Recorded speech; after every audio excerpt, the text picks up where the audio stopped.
গুনাহগারের গুনাহগারে দরদে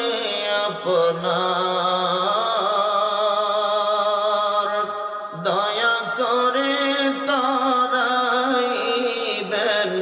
উম্মত গুনাহগার নবীজি আল্লাহ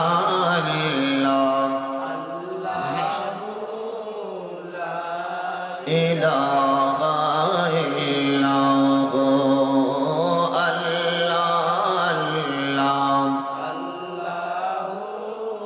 লা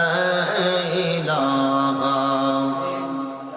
অন্ধকার কবরে